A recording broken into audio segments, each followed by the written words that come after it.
I mean, it must feel special to be part of the first group of Apple originals. Like, what's that feeling like to be a pioneer in this space for them? It's really, really, really exciting. We weren't the first show that Apple bought, but we were the first show to roll camera for them. Did you know that? I didn't. Yeah, we were the first show to roll camera, so it's been special from day one. And now that we're out promoting, and I realize, oh my goodness, we're part of the first group. It feels epic. Yeah. I mean, Ron, you've been on streaming with Luke Cage, but more recently you've been on traditional with This Is Us. What's the differences when you get into it as an actor to be on streaming platforms as opposed to traditional distribution methods? I don't think the platform is what I don't focus on. It's really about the work,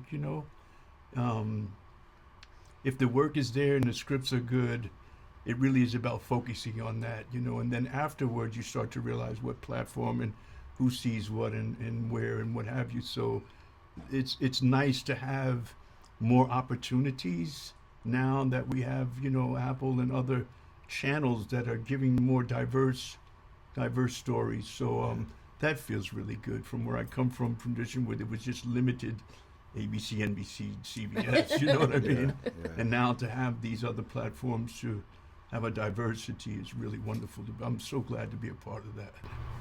I was talking to Makai and Michael, and it was like, they look behind the monitors. There's so many women behind the monitors in this thing. And we've been in this era of, where we've been discussing women empowerment, and you've been a part of this movement. But where do you see that going forward? Like, what's the next steps you would like to see where women are getting more of these opportunities and so forth? I love all the creative opportunities. I'd love more opportunities in the executive ranks. I think that is the next step, and that's the more women who can greenlight things.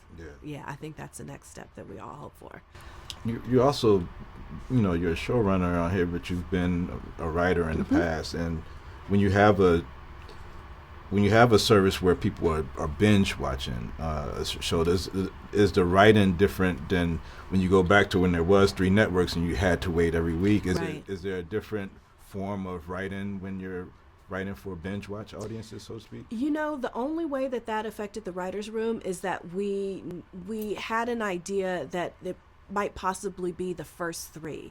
Somehow or another, we got a hold of data that people, well, if they get through the first 3, then they're going to stay with you. Yeah. So we just really needed the first 3 episodes to set the emotional stakes for everybody on the show. Okay.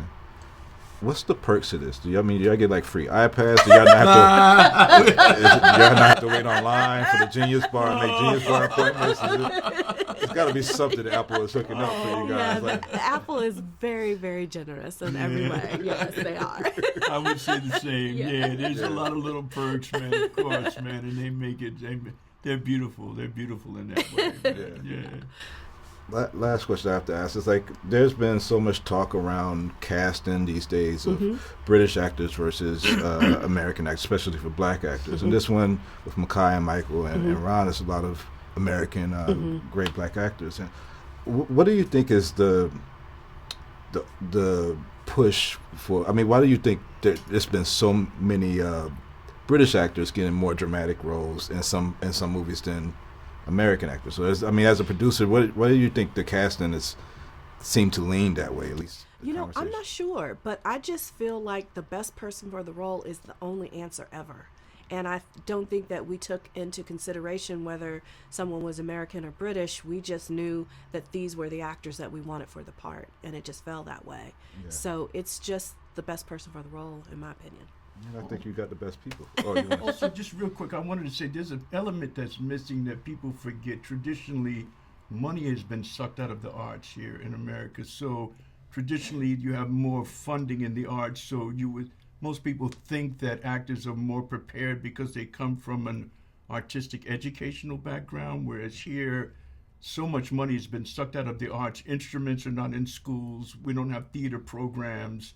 So there's a fallacy that actors are not less prepared than they are traditionally somewhere else, and I think that has a lot to do with it also. It's just a misnomer, and it really starts with early education and someone being seen as traditionally having that, where we have been lacking that, and that's basically a lot of has to do with all the money and funding that's been taken out of the arts. When I grew up, there were instruments in schools. You could take a music class.